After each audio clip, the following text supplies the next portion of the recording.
Hello,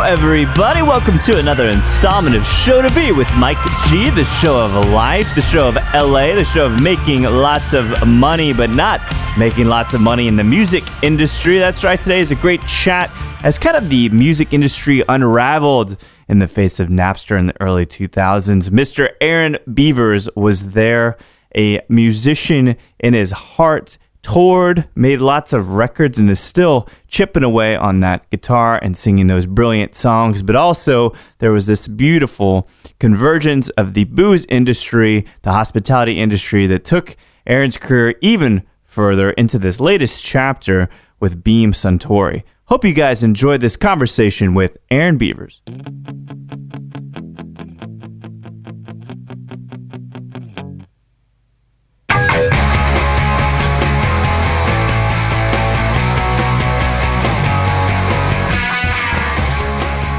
Lennon would have been girl. We were going to call her McCartney. Oh, nice. So it would have been one of the two. That's kind of an insult to Paul, though. It is. But he is the more feminine one, right? The truth is that George Harrison's my favorite Beatle. Oh, yeah. But my last name is Beavers, so I didn't really want to name my kid Harrison Beavers because he would have been Harry Beavers for the rest of his life. And I just felt like having the last name Beavers is enough of like a burden to carry around. But to have Harry in front of it, like that would have just... Harry Beavers. Cruel. Yeah, man, that does make... People would think he'd be using a pseudonym if he was an author. You know what I mean? Exactly. It's a brilliant construction. Brilliant name. Excuse me. Well, that's good. So you guys go out and do the whole lot and trick-or-treating and all that? He wore me out. Yeah? I can hang out with my friends that are in the liquor business, my friends that are, fellow ambassadors and go out and have drinks in the night. I can't hang with like five-year-olds for longer than like 2 hours. Literally just... I need a nap afterwards. That's so funny. What did he dress up as? He dressed up as a zombie from this game called Plants and Zombie. Okay. Oh, I've played the game, but I've never played it, yeah. Well, there's a character on there that has like a ripped up suit and a cone on his head, apparently because he walked into traffic and died or something. I don't know what, but real shrewd. It was one of those like outfits. It's like I started calling around going, do you guys have a Plants and Zombie? They're like, I don't even know what that is. Oh, no. So I made my way to the thrift store like I'd done many times on the road, and I made it, all of it from hand. See, that's the DIY thing. It's like you're driving down the road, and I saw a cone on the side of the road, and I opened my car door up and whoop, snagged it. So haven't you won that? There's plenty on Mopac that have been smacked. I returned it. I'll tell you, I returned it. Did you? Yeah, the day I actually was going down the street, and it was right down the street from my house, and so there was like three of them in this, next to this guy's driveway because he was getting something dug up, and I felt like, well, two's enough for one night. Sure. And then I brought it back today and dropped it back off. Did he see you? No. Nice. Neither time, thank goodness. But it was, I didn't steal it, but I didn't borrow it. It's like, are you the guy that took my cone? You son of a bitch. And then I was I found myself at Hobby Lobby, like going, hey, can you sell me that, stretchy string that you would put on a party hat? They're like, well, what are you putting it on? I'm like, hey, see where this is going, yeah. This is, it's a traffic cone. They were like, they looked at me very crazy. It's just like, it's for my kid. He's 5. He wants to have a cone on his head. I'm like, of course it didn't stay on. It was like, do you have a load bank? He'd look down on it and it would just flip over. He looked backwards and it would be choking him out. So I don't think he even made it to school with it on. I think he might have got out of the car, put it on, and then ran across the field, and it was like a choker at that point. So I took it off and these are heavy, was holding it, put it back on the car. But at least you tried. You tried to make it work. I had a friend that tried to construct a Game of Thrones shield out of cardboard for his nephew. That's the things you'll do for the kids. Right? I'm telling you, it's really crazy. All right, so we've got, music is a big path for you. Booze, most notably whiskey. But this is all you, a guy from the South. Did I understand correct? You went to high school in Georgia? Are you from Georgia originally? I'm a native Texan. I actually grew up outside of Dallas. Where about? I was born up in Denison. Oh, okay. On Lake Texoma. Yeah. My That's mother. where my parents live. Oh, really? Up in Sherman, oddly enough. Well, that's how the name. I played in a band called Sherman. I know. And the name came because my mother was a Denison Yellow Jacket, and I knew that if your band name doesn't piss off your parents, then it's not a good band name. And so I knew naming the band Sherman would piss her off. And it was also a joke. I didn't think it would stick. Yeah. Anyway, I kind of joked about having this name, as be the band name. And at one point, probably about 15 years ago, when the Super Bowl was in Atlanta, a friend of mine, Ben Peeler, who's a really amazing pedal steel player, he said to me, he goes, you know what they need there in Atlanta for the Super Bowl? Because it snowed or iced, and it never happens. Yeah. It was causing a lot of problems. Like they were like, are we going to have to postpone the Super Bowl? People can get there, etc. And he said, what they need is a General Sherman to come back through and melt all that ice. And it was a joke, but it was very and I thought to myself, I was like, that's the second time I've heard that, that name Sherman come up. I'm like, the band's going to be Sherman, but I'm going to change the E to a U because you didn't want to make it obvious. Playing a lot in Atlanta. Yeah, we were the Southeast was our he wasn't like a good guy in the North, is he? Sherman, or is it General Sherman? Yeah, Tecumseh Sherman. That's right. Yeah, he burnt Atlanta. He's the guy that someone came through and literally burnt it to the ground. Some sensitivity there. It seems like maybe not the best thing when you're going through Alabama and Georgia and that's right. We played kind of a southern rock kind of music. Our first tours were with the Drive-By Truckers and some of those bands. We were really heavily dug in the South. Right. So yeah, it was definitely good that we changed that E to a U. And people would ask me often about the name of the band, and I always will change it. There's no real truth. I mean, we just short microphones for men. Right? There was a lot of funny ones. Well, it makes a lot of sense. So Denison, this and that, but you went to there was a move in there somewhere though. Yeah, I actually moved. My dad was, when I was younger, my dad was in the Air Force. Okay. And then he got a job with Delta. So we moved outside of Dallas to Garland. Oh, yeah. And I went to elementary school in Plano, which was dirt fields at the time. And, lots of soccer fields. And, it was all about sports. Pre-heroin play. It was. And that's why we left. My mom was a teacher. Yeah. As I said, and she was starting to hear about these kids that were doing these group suicides and overdosing on heroin and all this stuff. And one day my dad just said, we're going to get you out of here. We're not going to. I think they were probably smart to think that I was already running with a wild crowd. Right. And it was just going to get worse as I went into 9th, 10th, 11th, 12th grade. Yeah. So they moved us out to this town in Georgia called Peachtree City, which sounds lovely, Aaron. It sounds like a tiny little town. It was I think it was the first planned community where it was mainly people who worked for the airlines because Delta was there and a lot of the larger airlines. And so it was one of these places where every single house was connected by golf carts, paths. Wait, what? A golf cart path went through the whole town. Okay. They had a couple man-made lakes, and then if you were 12 years old, you could actually drive a golf cart to the grocery store, to the Chick-fil-A. Now, mind you, we didn't have anything. All we had was a Hardee's. Oh, the great biscuits. And we had a Sonic. And then I think it was a pretty big deal in high school, maybe halfway through high school, McDonald's came to town. Yeah. Ooh, Mike, this is amazing. Now we have another place to go on Friday night, Well, how do you learn about shit? Oh, I don't know. I learned about stuff actually really by going out to see bands and sneaking into clubs. We would go out to one of the ones I specifically remember was a place called the Metroplex in Atlanta, and it was that's where you go see I remember seeing the Beastie Boys with Fishbone and Murphy's Law in late 80s. Yeah, brilliant. Yeah, and I think that's kind of what got me into a little bit of country rock as well. I snuck into a show to see a band called the Chattahoochee Coochie Men, which actually was Peter Buck, Mike Mills from REM. REM, yeah. And then the rest of the guys, the three guys from Driving and Crying, so Kevin Kinney, Tim, and I can't remember who the drummer was, but they basically, it was kind of like a predecessor to what I think would later become Uncle Tupelo. Oh, really? It was them doing these Wilco and stuff, right? Yeah. super country inflated. Dude, tell me songs. what year are we talking this one? Because this is when I was late 80s, early 90s. Yeah, because I was just a wee lad when people said, "Oh, you got to check out this Uncle Tupelo record." Oh yeah, I saw Uncle Tupelo. Really? I was actually in college. I went to Arizona State in the early 90s, and my good friend introduced me to a guy named Josh Rouse, who ends up, he's a singer-songwriter, and he was in engineering school in Tempe, and I was kind of running with a lot of guys that were in that scene, the guys in the Refreshments and the Gym Blossoms and Dead Hot Workshop and Flathead and Satellite and the Pistoleros and all those the scene in Tempe was amazing. Huge, yeah. Incredible. And in high school, I'd kind of grown up sneaking out and going down to Athens and seeing Follow for Now and B-52s and 5/8 and swimming pool cues and all that stuff. All that stuff, it was drive. I mean, one of my biggest, most influential band at that time was Driving and Crying. I was just a huge Driving and Crying fan. Those guys just were amazing rock band. They were very much like Dead Hot Workshop from Tempe, which is a band that later would come to be another one of my very big influences. And I think I was, going out to Athens a lot, and I was going to go to University of Georgia. And I had a lot of friends that were going there. And I think I realized somewhere, like, I've got these friends from high school. They're all going to University of Georgia, and their relationships, they're all going to stay in the same, like, apartment, or they're going to live, they're not like, really in the dorms. challenging themselves necessarily, right? And like I said, my dad was a pilot, so I went to a couple of I got accepted to San Diego State, University of Colorado at Boulder, University of Texas, University of Georgia. And so great. I went to all of the orientations. Did you really? And the last one was ASU.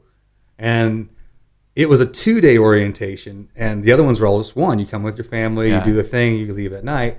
And ASU was you come in, then they pair you up with like a stranger, and you stay in the dorms. Actually, stay in like the women's sorority dorms. Even better than That's the dorms. That's the best sales pitch I've ever fucking heard. And so That's incredible. I pull up. I'll never forget. There was a guy named Dan, and he was just I could tell he was a cool guy. He was from Oregon. And he said, "Hey man, you wanna crash with me? We had we're pairing up on these 2 people to a room." Yeah. And I was like, "Sure." And I walk in there, and he pulls out this bottom drawer, and there was a case of Meisterbrau. Meisterbrau. It was like this crazy cheap beer. We used to call it Meisterchow. It was like this really awful beer, but it was the cheapest beer you could get. It was cheaper than Milwaukee's Best. Okay. And he pulls out this drawer, and there's like 24 of them warm in a thing. We just sat down that night, and we drank all those. The 2 of us at 17 years old. I was gonna say. 17. And I was like, I'm coming to school here. I don't care what happens. Like, this is amazing. And this is a gateway. I met some people that I ended up becoming friends with, and it was like some of the best time of my life. It was obviously, here it is in the early 90s, and so ASU was getting all the top party school in the nation and all those things. And it was fun and crazy. But more than that, I kind of got the bug for traveling and going places. Right. My dad was a pilot, so I was able to fly for free. So real quick, so we got the dad pilot piece, but I'm curious. I'm going to go back a second. Where does the music piece come into it? I started doing that in middle school, and when I was living in. Did your mom play? Did your dad play? Yeah, actually, my dad did. My dad was a really great guitar player and could play all the Beatles songs. And when he was in the Air Force, he actually was part of like a rock and roll band. No shit. It was more like a soul band. Yeah. But he played bass in that, and my mother sang in it, and they did like all kinds of... Is that how they met? They had no, they were already married. Okay. They had like the pompadour hairdos and the whole... I mean, it was just... Oh, so really, he had acoustic guitars around my whole life until he realized I wanted to play them. So what did he do? And then it was like, we're going to get rid of these guitars, because he was like, wait a minute, I want this kid to have some sort of like chance at like making some sort of a living in his life. And to be honest, it was probably a really good thing, because there was a point where when I graduated from high school, I wanted to go to Berkeley and go to music school. Yeah. And he was like, I'll pay for college if you'll go to it, but I'm not paying for music school. Really? And so I was like, well, okay, I can't afford to go to like live in Berkeley. And I was working at a pizzeria at that time, and I wasn't going to save up enough money at Partners Pizza. It takes a while, to go pay for music school. So it was a great decision. And to be honest, the other part of it was he's like, and you can't bring your guitar with you. What? Because he was just like, he knew that I would become unglued if I did that. And he was totally right. And the funniest part didn't seem to help much, yeah, did it? It didn't help at all, because the first day that I was there, I ran into a buddy of mine who's still a close friend of mine, a guy named Mike Swink. And we were living in Manzanita in the dorms in Arizona State.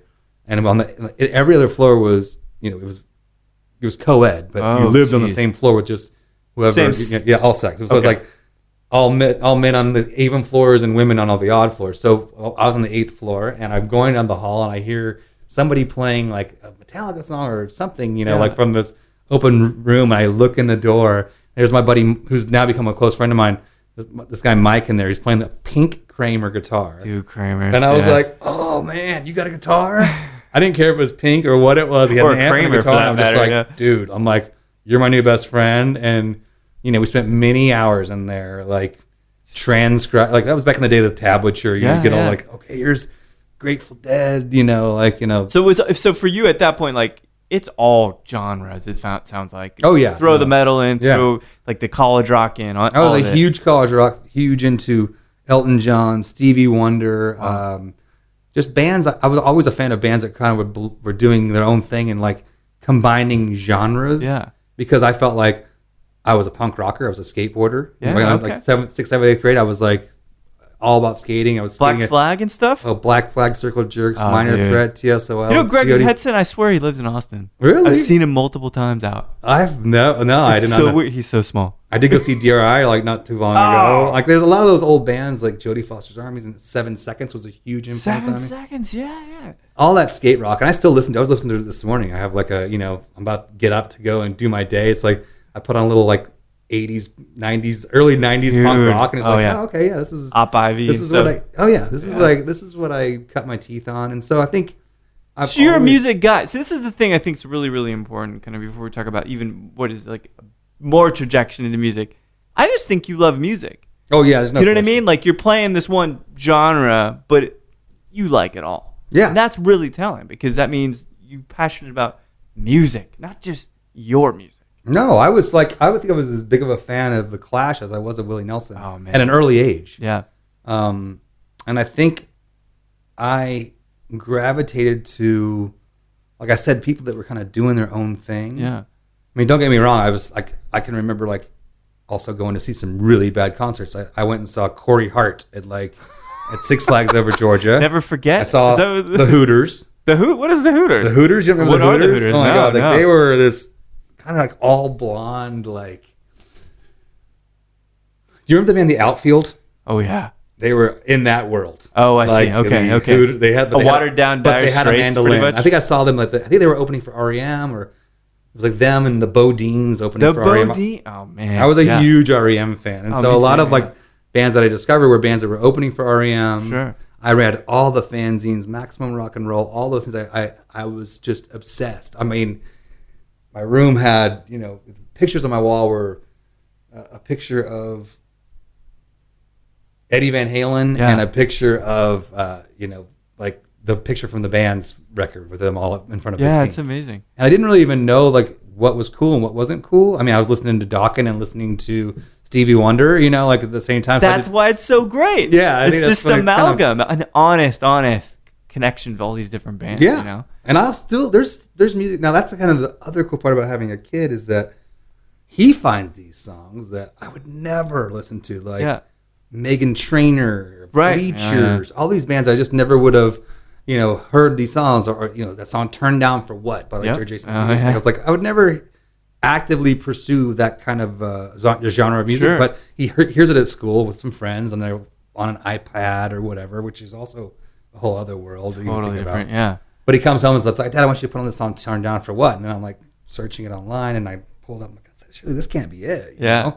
And then I put it on, he's in the back seat just dancing and doing all these moves, and I'm like, that's cool, and that's funny because I'm just happy to see him enjoying music, so I enjoy him enjoying it, and therefore I'm, by proxy, I'm really like kind of like find myself like, God, I had that song stuck in my head. That's incredible. There's like all these cool, and it's funny because he's got a real musical side to him as well. He's got a little drum kit, and he's got tons. A lot of my musician friends have given him stuff. I mean, he's in a good position. John Popper gave him a harmonica. Oh my God, it's like people incredible. like that. Just like that. You gave him an empty whiskey bottle. I played with John in a side project for about a year called the Dust Gray Troubadours, and I did a lot of Blues Traveler. Was probably one of the most. They just did so much for our band. I mean, they gave us the opportunity to play at Red Rocks and do these things. I mean, they took us on the road and did a lot of our first big shows. Are we talking Sherman at this point? Yeah, Was that, Sherman, that particular entity? Yeah, Sherman we got to do the. We did a July 4th. Us, Ziggy Marley, and Blues Traveler at Red Rocks. Dude, that's insane. One of those July 4th shows. I mean, it was like it was a moment in my life where it was kind of funny because it kind of happened early on in the band. Yeah. And it was like, wow, it's going to be really hard to kind of top this. Within 1 week, we'd had played Red Rocks with Blues Traveler and Summerfest up in Milwaukee. Actually, we did those shows back to back. We drove from Boulder up to Milwaukee to open up for Los Lobos and the Jayhawks. I thought, that's crazy. It's kind of like we're done. It's over. I peaked. We peaked. We peaked early, and there's some truth to that. And I think we got our record deal, and we were very bright-eyed. We went on the road, and we sold a lot of records out of the back of the van. And then we got a record deal, and we thought that was going to be the thing that made took it up a notch. Right. So did Sherman kind of form and come to fruition at Arizona State, or did you wrap things up there? We formed in Los Angeles. When I graduated from Arizona State. So you finished. What did you grad? I cannot even guess what kind of degree you got. What kind of degree? I got a degree in communication, and I think that was like my 6th degree. I went in as an architect major at the Frank Lloyd Wright School of Architecture. Yeah. And a year into it, I realized I don't want to be drawing these pictures of buildings with like perfect handwriting and stuff. That's boring. Bullshit. Yeah. So then I moved into, well, I'm going to get into business marketing or something because I could do that with any, with anything. Yeah. And then I was like, oh, I'm not into that. That's not really my thing. So I got into taking a bunch of music classes. And then it was like, well, this is going to be difficult to get my major in music because I had to go and take all these other core classes that I hadn't taken previously. I was taking recording classes. And then somewhere I started taking these communication classes. And for fun, I met a girl and she was telling me about all these crazy sociology classes she was taking, like, human sexuality and all this. You were taking them for her, you or for her? Well, you know what I'm saying. It's hard to say. It's like, I wanted to be expanding my mind and be that guy who wasn't just that guy from like East Texas who was like, the yodeling Zeke. I wanted to have like somebody who seemed like a little bit more, educated and worldly. I'm refined. And so sitting in a sociology class, like, I remember like we were in this like, it was like a history of deviant sexuality or something like that. Wow. It was a very interesting class. And it was like one night a week for 3 hours. And it was just crazy. I remember it was like one night, one of the first speakers was a guy who was like a deacon or high up in the Mormon church. And he came and he was a crossdresser, but no one in his family knew. Mormon crossdresser? Mormon crossdresser. This is brilliant. And he was like this 6'4" guy with like a 5 o'clock shadow, but dressed in like a beautiful woman, and came in and was like speaking. And it was such a unique thing because he basically told us this whole story about his life and how he's been struggling with this since he was a kid. But he was still, I don't know what he is, if he is now, but at the time when he was doing this, he was married, had 2 kids, and was like one of the officers in the Mormon church. And he was like basically saying like, if this was ever to get out, I would like lose my family, the whole thing, and my whole life. And so I started. It was weird. It was like the teacher was really unique, but I started to see the other side of people, the things that the backstory of people. I think that's kind of something that became interesting to me. And it's the kind of the minutia and the texture of people. It is. Right? It's like here's the big picture is here's a 6'4" guy with a kind of a scraggly beard who's dressed as a woman. Yeah, that's crazy. And then here's the story behind it. Like, wow, it's like gut wrenching. Like this guy's story. Like I'm like cheering for him. After he tells me the story, and I'm like, having more empathy as to people who are just born a different way, and they're forced by society to act or dress a certain way to fit in. And I think if you've ever been a kid and you've ever been in a new school, then you understand what it's like to try to fit in. It's the worst. You kind of would do anything. If like you came to some new school and you're walking down the hall and everybody's got purple hair, you're gonna go home and find some dye, and turn your hair purple. And it's a sad truth. And I think it's one of the things that I try to teach my son is that let's celebrate our differences. Sure. And let's not try to be like everybody else. Well, because we're all different. We all have different paths. That's actually what makes things exciting. It's a hard thing to wrap your head around, even being 40 years on this earth. It's like hard to wrap your head around that concept. Yeah, like, it is. It seems really strange. But you're so much taller than me. Mm-hmm. How am I supposed to embrace you and not be jealous, right? You're so much richer. So all this stuff. I can't believe you have this bottle. I can't believe you're sharing it with me. Oh, of course. This Booker's, this is the 25th anniversary. This is what, a 12... We'll get into it in a bit, but I can't remember. Is a 12-year-old or something like that? It's the oldest Booker's they'd put out. You guys had put out at that point. Beautiful packaging, some gold foil on the label. It's really beautiful. God, it really is. I've had actually my buddy Jeremy who runs the program over at Blackheart. Jeremy Murray. Don't let anybody know. He's the man. But he he's always funny because he's just got such an amazing collection. Like there'll be a lot of times there'll be a joking with I'm out with Bostic, some of the guys. We'll be talking about some whiskey and they'll be like, I know Jeremy has it, and they're like, it's kind of like they're looking at me. I'm like, I didn't get it for Jeremy. Jeremy probably had it before me. He's a very industrious fellow. He sure is, and he wants it. And so he came to me and said, like, hey man, where I can find those like 25th anniversary bottles? And I was like, I was new to the company, and I was like, well, let me go ask around. And it was like, are you serious? No, there's none around. They're gone. And I traded the other one for a bunch of mezcal and Oaxaca. That was made the deal with the devil on that one. It's not a bad deal. So Arizona State, you wrapped up the communications degree. Sherman is forming, but you had to move to LA first. Is that the right Well, actually, the drummer from Sherman, I went to high school with him. We played in a high school band together. We were best friends. Okay. So he went to American Academy of Dramatic Arts in New York, and I went to Arizona State. And then I graduated, and he started getting movie roles. He was in like 6 Days and 7 Nights with Harrison Ford and all this stuff. So it was like he moved out to Los Angeles because he was getting a lot of work. Yeah.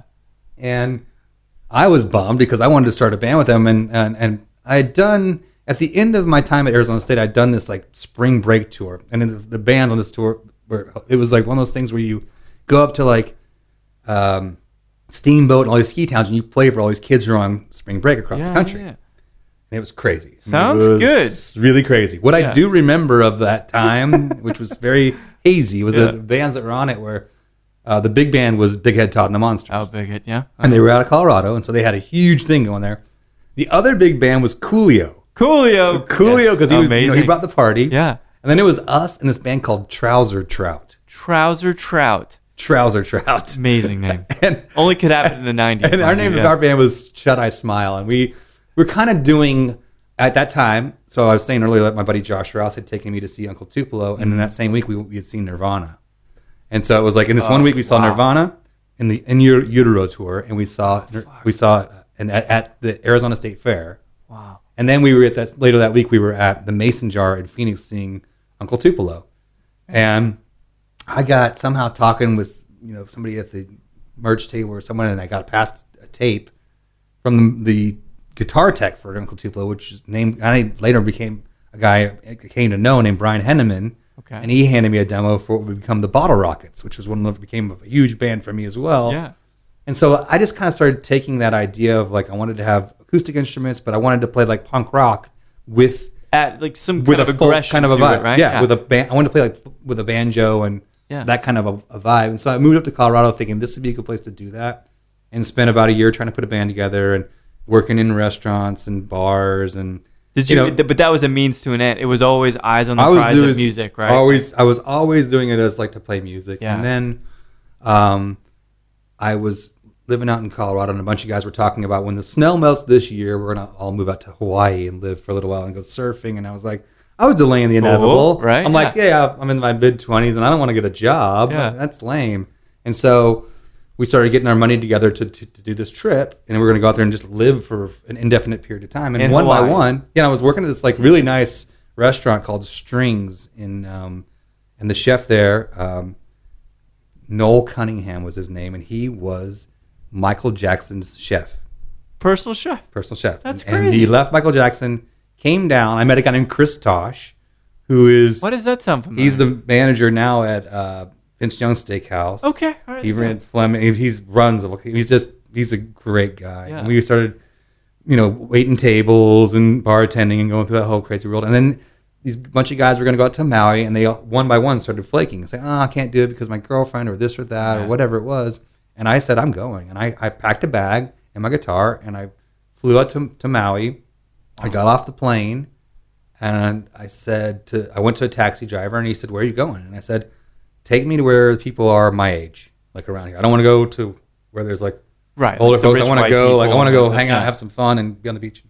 So he took me down to downtown Lahaina, and there was this huge like banyan tree and a bulletin board. And this is like pre-cell phone, obviously, because I'm like ancient. Sure, but it's I can smell the ancientness about you. On this wall, on this big like basically cork board, was all these little 3x5 note cards that had like room for rent, surfboard for sale, car for sale, single white male. Right there, I got 77 Ford Fairmont, a surfboard, and I checked out a place to. I called the guy from the payphone. Hey, he had a surfboard and a car for sale, and the car had a rack on it. I was like, I want the car and the surfboard, but can you bring it down to the banyan tree downtown? He was like, I can get there in about an hour. So I hung out for an hour. Yeah. He showed up, paid him cash for it, got in the car, and then I went to. There was an address for a room for rent, and I went right down the street on Front Street in Lahaina, and right next to the Chart House there on the end on like the west side of the street, and I got a job. I got a place to live, so I got a house. Surfboard, car, and job. Now I had a rent. I had rent, so I was like, okay, now I just need a job. Sorry, the room. And so a buddy of mine told me about that they were looking for people over at this place called Riley's, which was on the Kaanapali Golf Course. And he's like, and the perk about the gig is, it's you're behind the bar, but you're making blended drinks like lava flows and all these crazy drinks for like basically people coming off the golf course. And he's like, and the other good part about it is that it's everyone's out of there and past. These guys are coming off the course. They're passed out by like 9:30 because they've been having beers outside all day. Yeah. So it was like a bar gig. You got paid a lot early, and you could get out and still go, have fun and go to Moose McGillicuddy's or whatever it is you want to do that night. So and I got free golf on this amazing like classic golf course. It was right on the water. Do you see a common thread of golf carts here, though?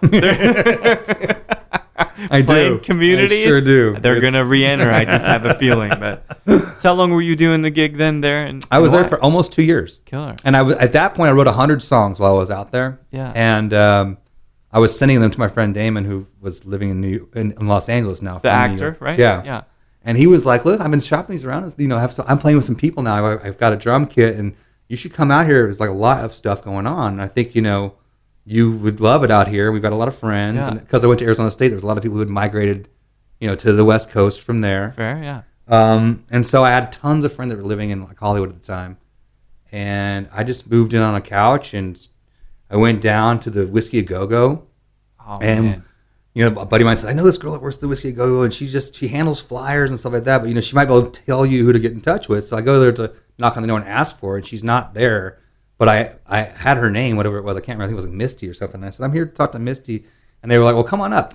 They didn't say, oh, she's not here, whatever. So I go up and I open this door, and I'm in this office of the guy who books the Whiskey A Go Go. Holy shit. And just the stuff that was on the walls was like, everything from, it was like a sweatband of Lemmys and panties off a girl from Motley Crue show and all this kind of stuff. It was just like all these old history, posters. dude. Yeah.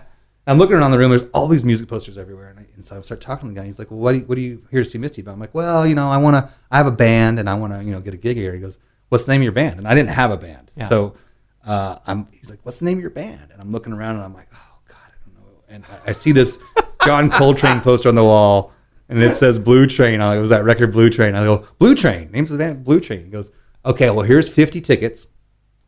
If you bring some people next Friday night." Yeah. Then we'll book you a show, but you got to sell these, and you got to bring the money, and it was pay to play. I didn't know what that was. Yeah. I didn't understand, but I went home to these friends of mine that I live with, these two twins, Scott and Andrew Paskoff, and I'm like, do we have 50 friends in town here? He goes, yeah, totally. And I said, because I need to sell 50 tickets for the show next Friday. We got to get everyone together. Like, we're gonna have a party here beforehand, and there's not a band yet. There's not a band. No, there's no band. So at this point, band, I'm working with this guy Johnny. I'm working at this place that was owned by Robert Redford, a place really in Santa Monica on the 3rd Street Promenade called what was the name of it? I've worked at so many places, it's hard to keep them all straight. But there was a guy that played it as a duo in there. One of them was this kind of older dude who played a stand-up bass. And Johnny had mentioned to me one time when we were working together, like, I have a stand-up bass, and I didn't even ask him if he could play it. Right. He had one. That's all I needed to know.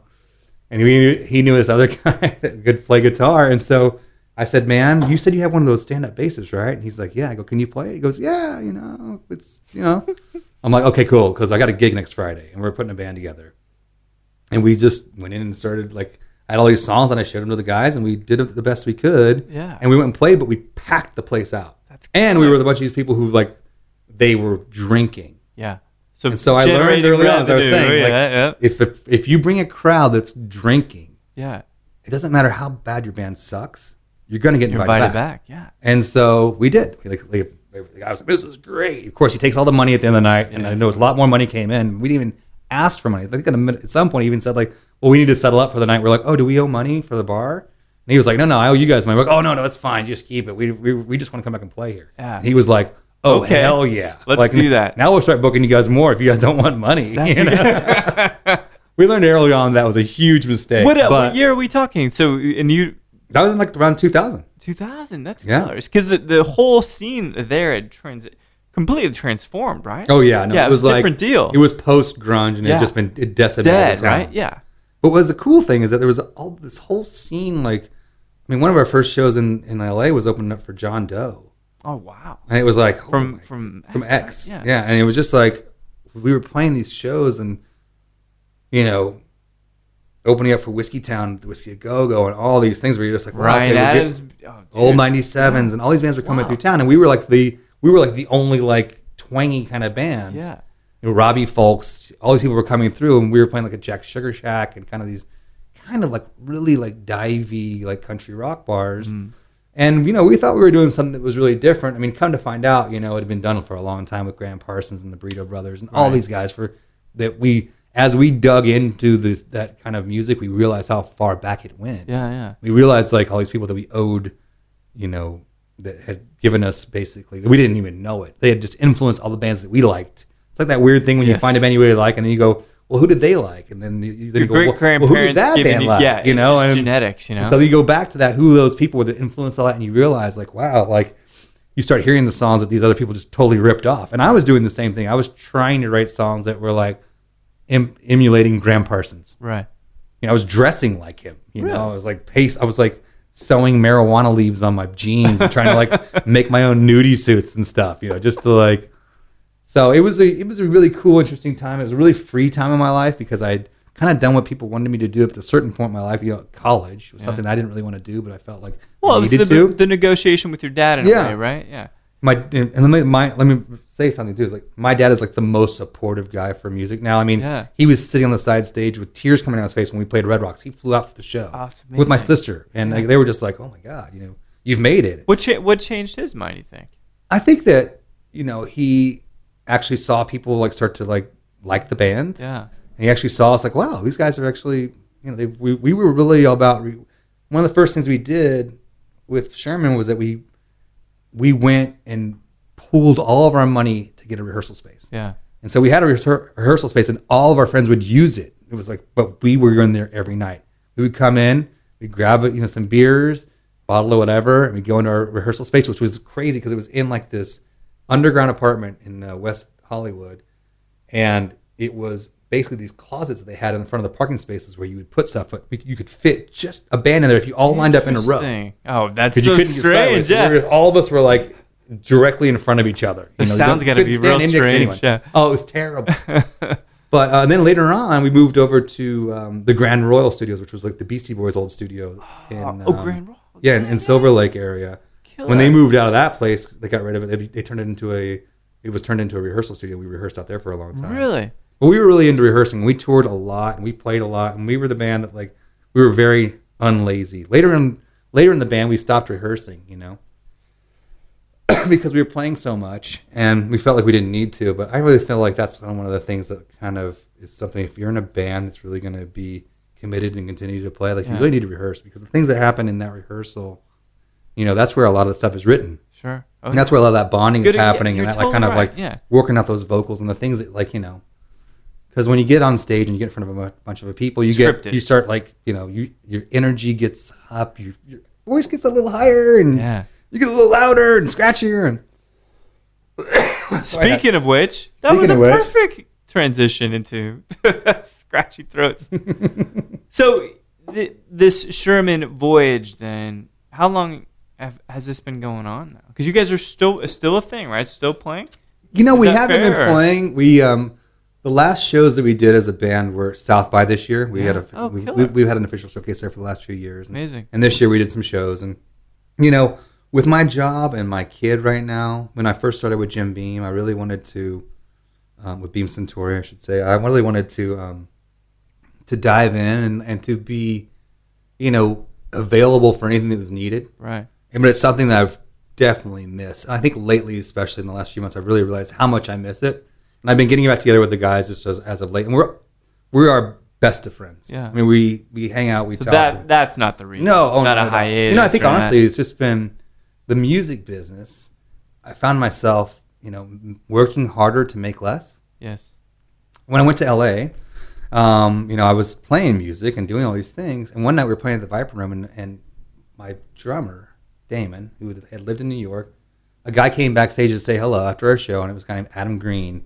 And Adam had worked on a bunch of restaurants in New York, and he was opening this new place called The Standard. And I said, wait, The Standard? I said, I'm living right behind that. And it was an old folks' home on Sunset Strip. Okay. That they had turned into the hippest hotel and bar and lounge in town. Wow. At the time, there was no match. And it was Andre Balaz who owned the Chateau Marmont.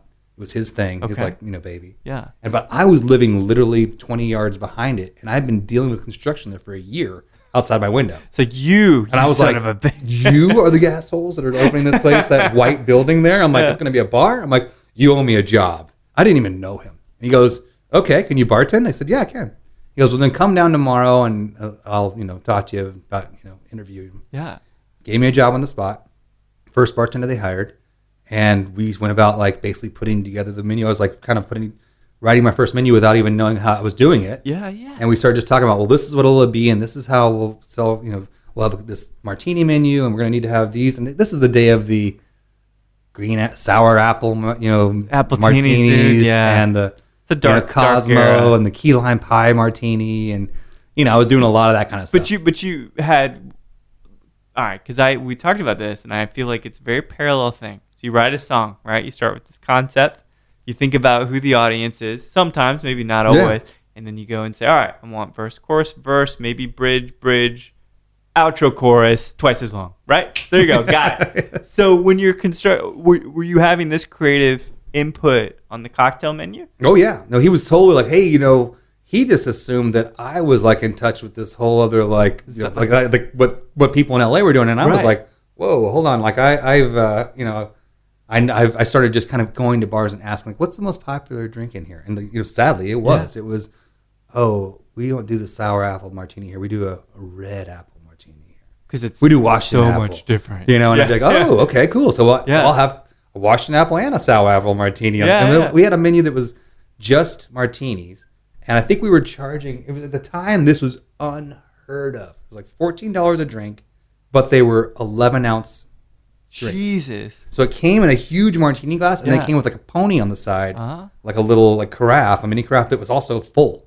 Jeez, that's insane. You can't even do that shit legally. Oh, no way. You couldn't do it anymore. And at the time, it was just like, it was a free-for-all. And I think there's a lot of drugs that were involved. All of us on the Sunset Strip. And so people could just drink 10 of those things. Yeah. And they were like still just having a normal conversation, Good God, man. It was crazy. But it was a really crazy time. Did you see what cocktails were becoming? Because it's an interesting, a waning of the music industry at that point, especially. People aren't able to make money. Napster's kind of introduced. Yeah, Napster's like subverting. Took my first record out of the knees. I mean, yeah, exactly. My first record deal was on Vanguard.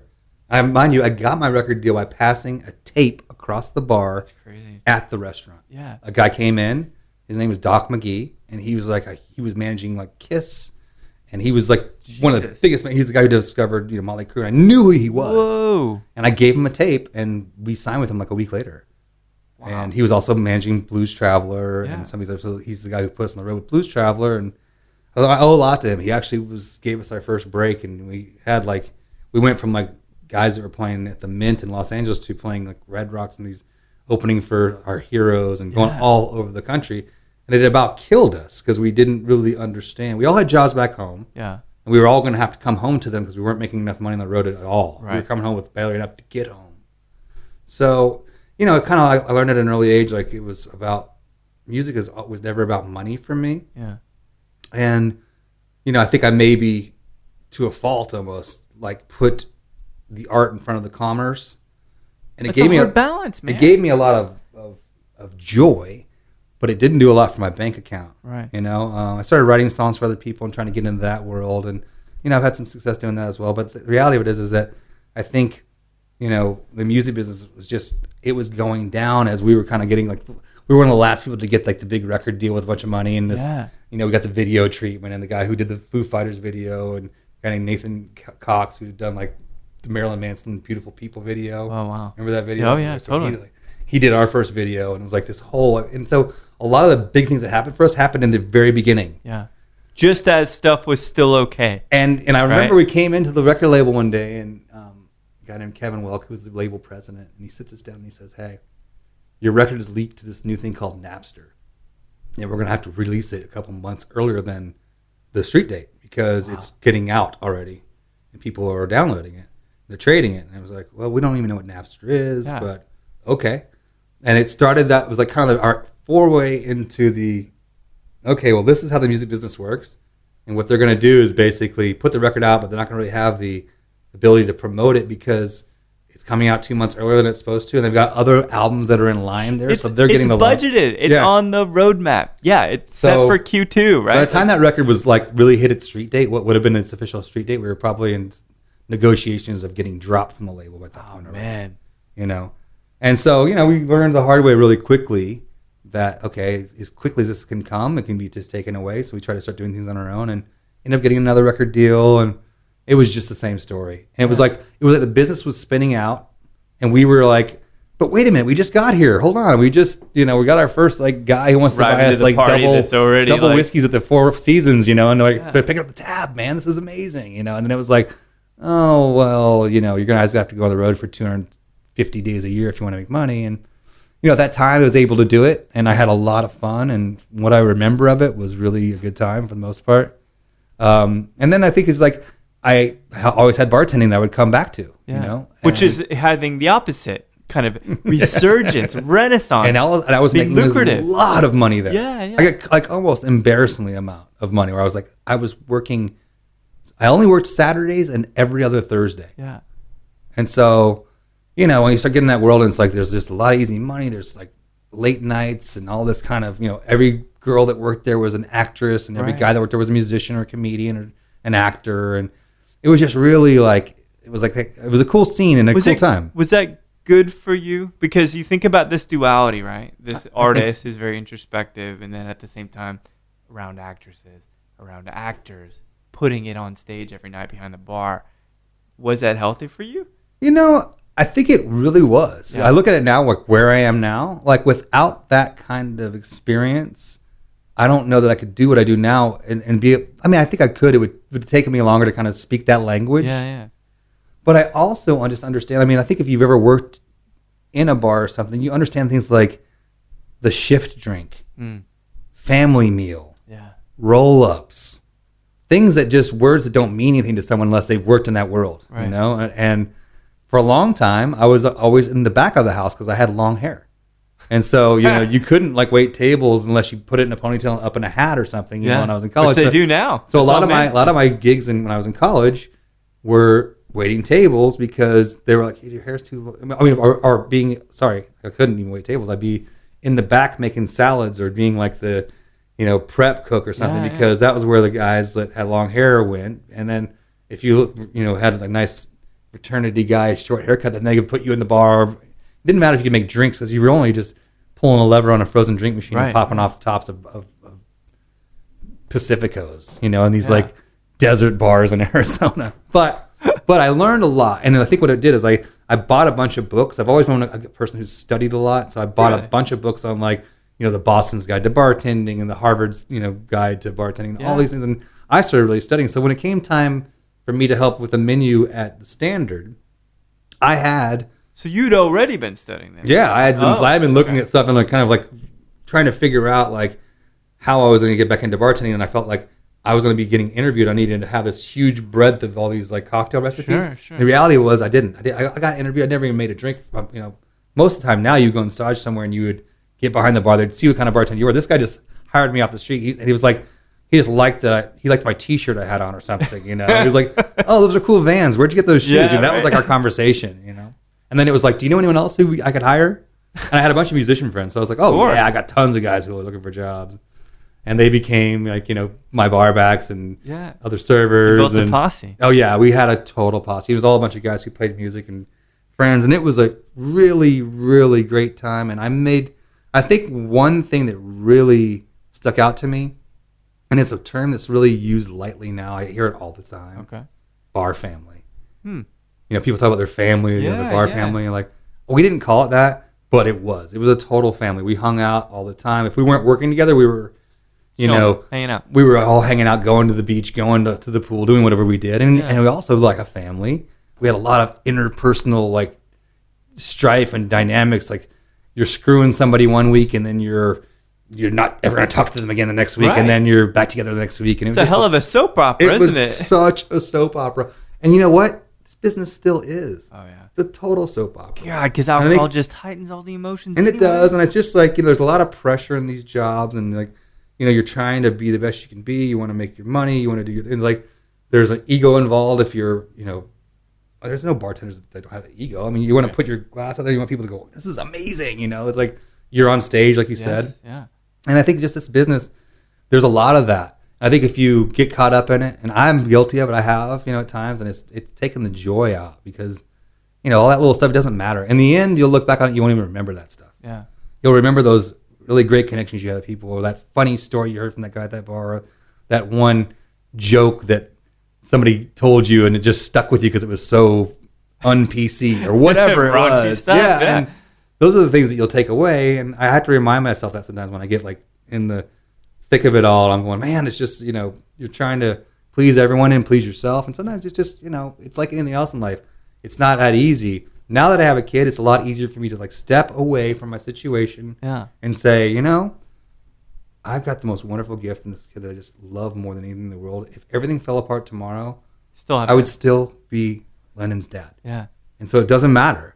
And when I remind myself of that, it's like all that other stuff just kind of melts off, and I can just. It's a very Buddhist kind of Zenful attitude. Is that's like, throw at me what you will, world. I'm in this moment, and I'm still appreciating the love around me. Yeah, because that's ultimately what it is. It is, and it does sound like it sounds great, and I try to achieve it, and it's difficult because it's hard. We all have like things that we're trying to do to put our companies, move us, move up, or it's so much, show our worth to our bosses or people that work, our companies. And I work for a very big company, so it's like it's been an interesting change for me, and I've learned a lot. It's really been. I'm very grateful for all the ups and even the downs and things that happen. It's like not that there's been a ton of downs, but just you gotta have both. You can't have one without the other. Otherwise, you wouldn't even know you're up.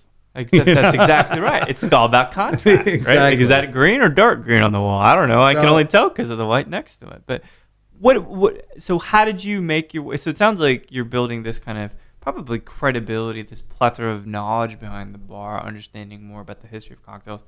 What brought you back to Texas? I came back because of music. I had left the Standard at one point when I started like getting to the point where I was touring enough and making enough money to leave. I did. Now, mind you, I made less money when I left behind the bar, for sure. Yeah, and it was. Sometimes I would look back and go, "What was I thinking?" Like I could have kept that gig because it was such a. I had shifts that everybody wanted, and I didn't have that many of them, so I could always get covered. But it was a point of pride to me to only play music and to like pay my rent and pay all my bills by doing something that I had wanted to do since I was a baby. I started getting into music at like, I have videos of me as a 4-year-old boy sitting in front of my uncle at Christmas who he just gotten a guitar, and I'm surrounded by presents all around me, and all I'm doing is honed in on him playing this guitar. And it's funny, I saw that footage later and went like, wow, that was something that was in me at a very young age, and I didn't really even know it. Yeah. And it's funny because, like I said, I haven't been playing much lately, and I've been feeling like something. Sometimes you get that feeling in your life like something's missing. Yes. And I haven't been able to put a finger on it. What is it? Is it that my parents live so far away and I don't have my parents around, or is it my sisters live on the Pacific Northwest and I don't have my sisters around who I love, my family? And I realized like no, it's music. It's been something that I've had for so long, and I've let it take a back seat, which is totally fine. But I've actually like kind of just not put my heart and effort into that. I've put my efforts into things for work and things for being a dad, and that music thing is kind of something I don't want to say stepped away from, but recently in the last like 2 weeks, I have like a come to Jesus for myself, like looking in the mirror, just going like almost like tearing up. I went and saw Taj Mahal at Green Hall with Chris Bostic. Oh, killer! And I had this moment where I was like, oh my God, this is what's missing from my life. It's not just hearing music; it's being part of the song, and not even trying to be famous or trying to be on the cover of Rolling Stone, but just getting up in a room with something that you wrote that means something to you, singing a song or telling or playing someone else's song that like takes you back to this time in your life, when 8th grade summer camp or whatever it is, that makes you feel there's something inside that nothing else can really do that. So going back, because I think Lennon is it's a symbol.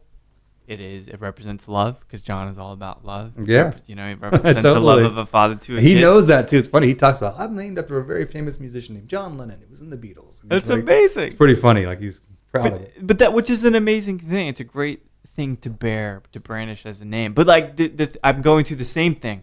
The season just changed. The weather's fucking shit. It really is. It should be colder. It should be darker, drearier. And I realized that my love, not my wife who I love dearly, not my dog, not the business, but my other love, tapping me on the shoulder again. And you can't say no. And that's what music is. It calls you back. It is a lover. It is a mistress to life, And you just can't. You watch a band, and typically that's what does it for me, is I'll see a great band or great performance, like, fuck, I got to get back up there.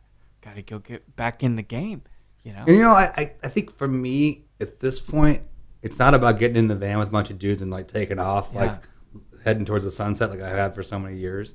Because there were so many times where we just didn't even know where we were going. We were just going.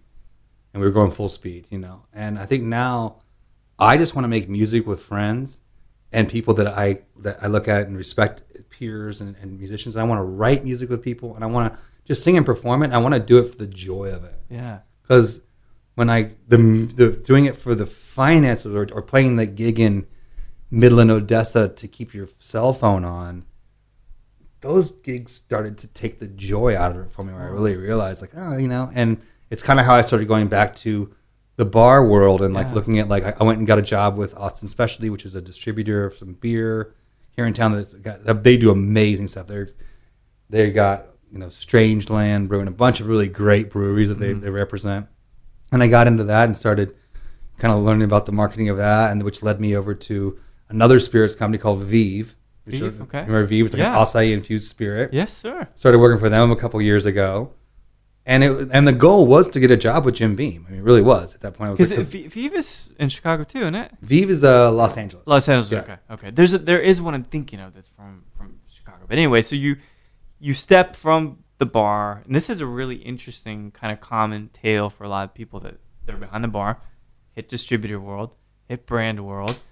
So I think it's somewhere in there. I hit like bar manager world, which is like you realize really quick, like, oh my god, like I just went into making like less money and working more hours with a ton more drama. Yeah. Oh yeah. Which then I went into, you know, just playing music exclusively, and then as I realized, like, wow, I'm working harder and I'm looking at my tax returns each year and they're getting smaller. Yeah. But I'm playing for bigger crowds, but I'm selling less records and less stuff because people just are buying less things. Exactly. So, you know, in 15 years, the business had completely changed. I still wanted to do it, but I was like, wow, this is like the financial parts of the business are going away. Yeah. And then also, you know, I had a child. When I had my son, at that point, John Popper had come and asked me to be part of this Dusk Gray Troubadours band that he was going to do. And we were going to go make a record in Santa Fe, New Mexico. And it was like a dream come true because John was someone that I looked up to. And I had a moment in the 90s singing the Horde Festival saying, like, wow, it would be just amazing to be able to play with people like this, you know, that are this kind of high point of their craft. Yeah. And then here I am years later in a hotel room in Austin writing songs with this guy for crazy? A blues travel record or for this other project. And I thought, like, okay, this is what I've always wanted. And then we got the tour bus and got on the tour and got those big gigs going out and playing these bigger shows. And then in the middle of it, I had a newborn son at home. Yeah. And I was feeling like this like, oh my God, is this it? Like, I've been trying to do this my whole life. This is looking like success to me. And I'm sad and like sitting in my bunk on my tour bus, like thinking about your kid, sitting on my cell phone, just like wanting to listen to my kid sleep, you know. And it was just such a surreal experience. But I always had come back to you know what helped me to pay my bills before, which was getting behind the bar, getting in the restaurant, in that hospitality industry, basically. Absolutely. You know, like helping. And I think when you're in a band, you're still in the hospitality industry. Sure. Oh yeah. You know what I mean? You're providing the entertainment. You're a host. You're driving people to drink on purpose. You know? Yeah. And so, and somehow I knew that there would be something. At one point, we were playing at this festival, and I'm looking around and I'm thinking to myself, like, I just need to make a change. I need to, like, you know, this business is like, I'm working harder to make less, and that whole thing. I look around, and Kid Rock was playing at this festival as well, and there was like these trucks on the side, and they had these big Jim Beam things on the side of it. And I thought, like, now there's a business that never goes out of style. Yeah. When things are great, let's celebrate. Let's have a cocktail. When things are shit, let's commiserate. Like, I need a drink. Yeah. So there's kind of like, it's almost like I thought like a recession-proof industry. Totally. Yeah. Now I'm not saying that every year is going to be a record year, but because they're going to have ups and downs in this business, just like any other one. But I think it's one of those. To your point, as the market dives, booze doesn't ever dive as bad. Yeah. Because you have. How else are you going to deal with shit? Yeah, right? Exactly. Talk it out like a normal person? And I started talking to a friend of mine named Brooks Jorgensen, who was working at Glazers, and he was like running the spirits for Glazers, which is now Southern Glazers for the state of Texas. And he started, like, I would mention, I saw this Jim Beam, you know, thing. And he goes, well, I know, you know, Jim Beam's one of our products. We can, you know, definitely, like, and we start on that path of, like, I'm going to go work for these guys. Was it something about Beam specifically? I think that, like, for some reason, that brand just being a Southerner, there was something about that brand. Bulletproof brand. I'd seen that brand for so long. And even if I wasn't, at that time, I wasn't really drinking Beam. Mm-hmm. I was into tequila, and when I did drink whiskey, it would be like Crown Royal. Right. It was like kind of whiskey weird. in air quotes. Right? Yeah, things that like you would mix in a big cup, and like put a bunch in, and you weren't trying to taste it, you're just trying to catch a buzz. And I think whiskey wasn't that cool 15 years ago. You're right. Yeah. It was like all about vodkas and unique tequilas, and I remember it being like a big deal when like the Cabo Wabo tequila came out. I was like, this is Sammy Hagar's tequila. This is so awesome, and that kind of idea. Even though I'm not saying that it is or isn't, it isn't. No, it's not bad. But I just it is what it is. I mean, I've learned also one thing is that, and it's something that somebody told me. I can't remember who it was, but it was like, don't ever talk about other like competing brands because you might be working for them someday. Oh yeah. And I know so many people who are not where they were 2 years ago, and they're with a competitor, and that's also a big part of this business, like we were talking about. People will jump and go from ship to ship, and and it's like part of it is you're always, the grass is always greener on the other side, and part of it is it's also about finding that right fit. Like it's a job and you get paid, but it needs to be a fit, just like a band. It's the same. It's like a relationship. It is. It's got to be. There's so much to it. So when I'm learning I'm learning about it still so much, and I have so much to learn still about it. I really do. Beam-Suntory's portfolio is massive for one, and you guys have some of the best bourbon specifically like on the planet. Oh yeah. So how did you kind of stepping away, and somebody from Glazers, they're like, hey, you need to talk to my buddy at Beam. How did that whole thing work out where you got connected with them? I don't really know. I think at some point he was like, there's a job that they're, at this point I've been working for Vive. Yeah. And I really liked a lot of the people that I worked with at Vive, but it was a very difficult sell. Sure. Especially for me here in Texas, because this is the land of Tito's and Deep Eddy. Yeah. And so they were really specific, like, don't call it a tequila. I mean, don't call it a vodka. Right. So it was like a spirit, I'll say infused spirit. But the reality was that the competition was so fierce for that kind of a flavored spirit in this town. There's two words: ruby red. I know, right? It pretty much stomps out everything else. Sororities, that's the other. Yeah, and so, I think I also thought like, at this point also I had really discovered bourbon. I was really starting to seek it out and learn about it on my own, and it's cool. Whiskey's just cool. I think it's something that's like, it's just something that it keeps coming back around, and it'll always have its come back again. It's our genre, Aaron. It is America's genre of booze. Well, yeah, the thing we've. That's the only thing we really made. Yeah, that's the only thing we've done. America's native spirit. And I don't think I never realized that until Adam Harris, who's our whiskey ambassador. Yeah. He's like, he started hammering home like, this is the only thing that we can hang our hat on. Everything else was made by somebody else somewhere else. And I was like, well, shit, I never even thought about that. Like, well, this is our stuff. Maybe Applejack we got, but no one gives a shit about that as much. Yeah, it's just, there's something really cool about it. And I think, I've been very blessed to sell this portfolio and these brands. There's some really cool stuff. And it's enabled me to travel around and to meet some incredible people. I work with some people. Like I said, I'm a luxury specialist for Beam, and I handle like kind of the higher end part of the portfolio. What are a couple of the SKUs from the higher end of the portfolio? Bakers, Bookers, Makers 46, all the Knob Creeks. Dude, all the good stuff. El Tesoro, Trace Generations, Suntory, Hibiki, Hakashu, not Toki, shabby. Not all shabby, these, like, this, Lefroy. Yeah. It could just keep going. You got a good label going on. Yeah, there's a lot of really, and you know what the funny thing is there's a lot of like sleepers in there too, which are like names maybe that you're like, oh, like I was having a conversation today about Jim Beam Black. And I love it. Like, one of my favorites. Yeah, and it's kind of a dark horse, I actually, funny enough, the way that I found out about Jim Beam Black, or it's kind of attached myself to it, was I was talking with Fred Noe at one point, who's Jim Beam's great grandson, master distiller at Beam's, and all these people. He had a barbecue at his house, and we're all hanging in his man cave. And it was like kind of like an onboarding thing with the company where you get to meet the family behind Beam, and it was so cool. Amazing. I mean, we're at his house; it was incredible, and everyone's asking all these questions about like we're nerding out, right? Asking right. about like, oh, the wood, and oh, hey, is this, and all these like questions. And at the end, he's like, does anyone else have any other questions? And I'd had a couple of bourbons already, enough to ask a stupid question like this. And I just said,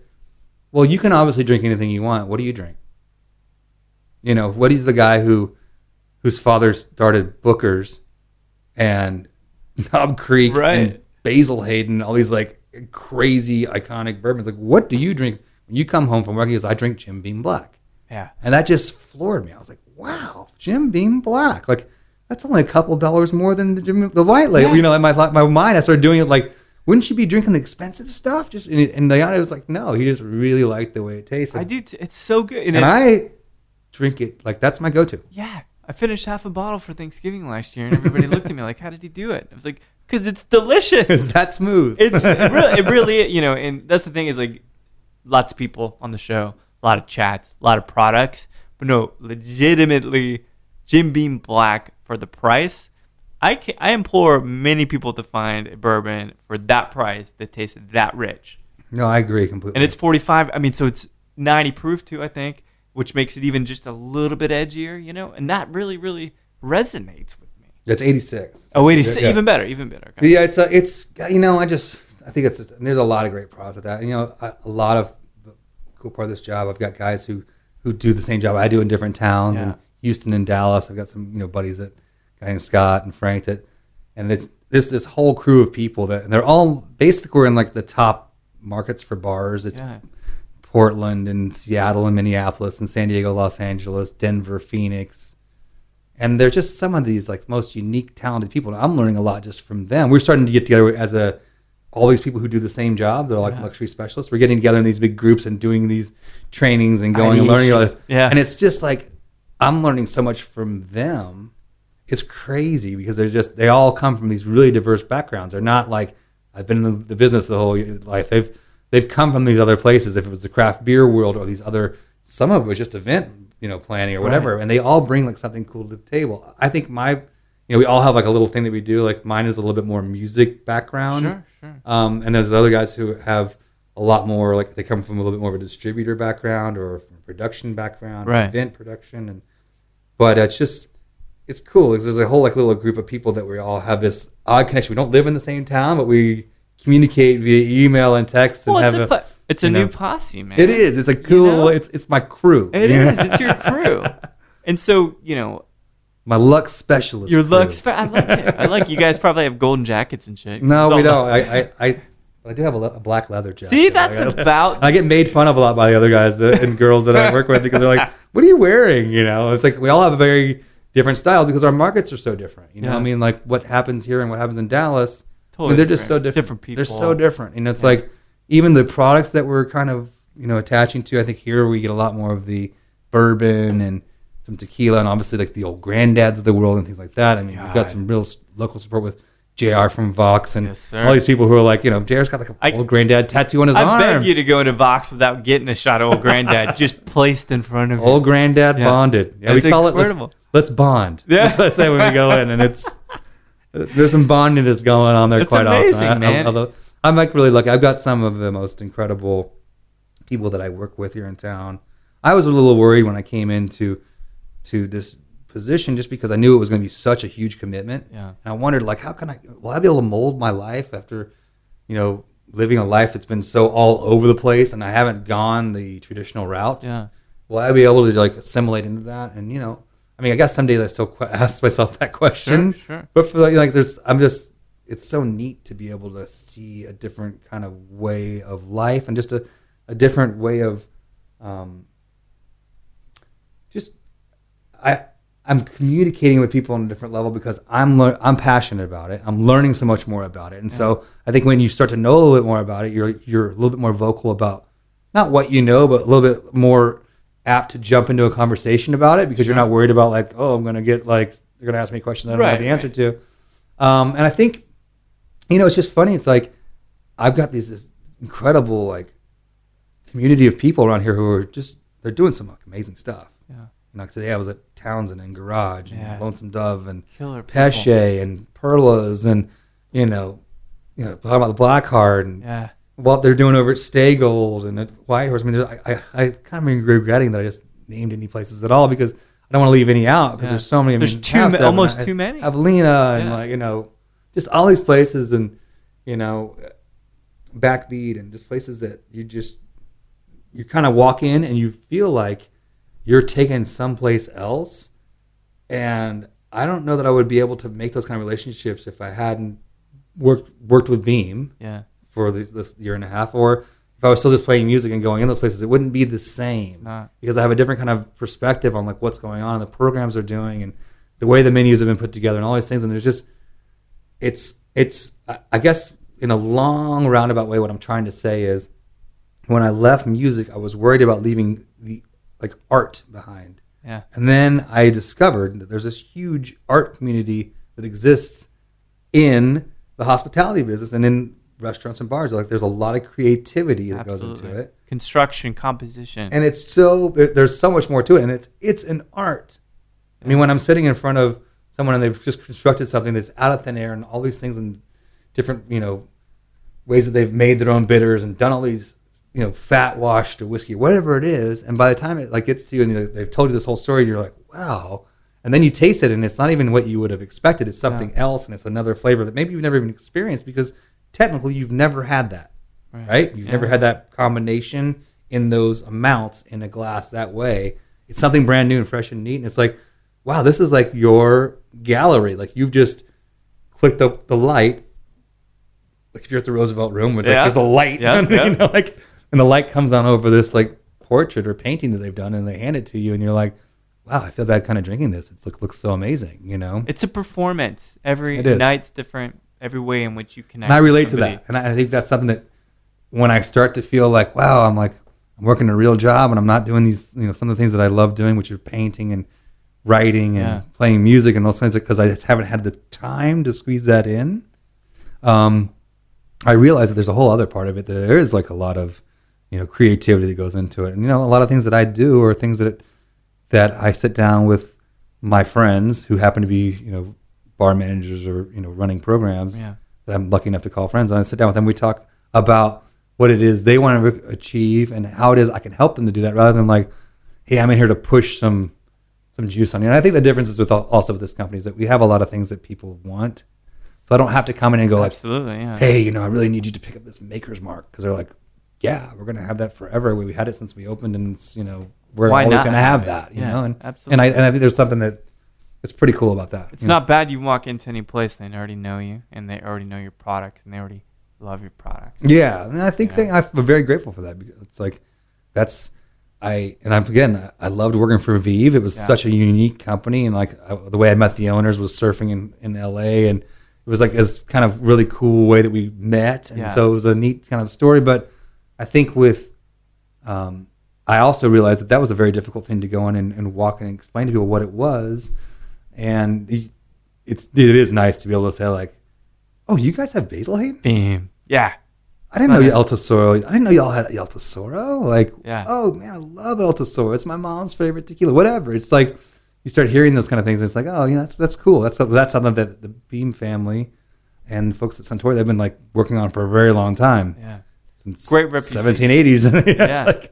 So it's been this amazing career. You've had all these different chapters, visited all these places. There's one last question I've got for you that I think's interesting, and we think about cycles and we think about repeating our father's tracks, for example.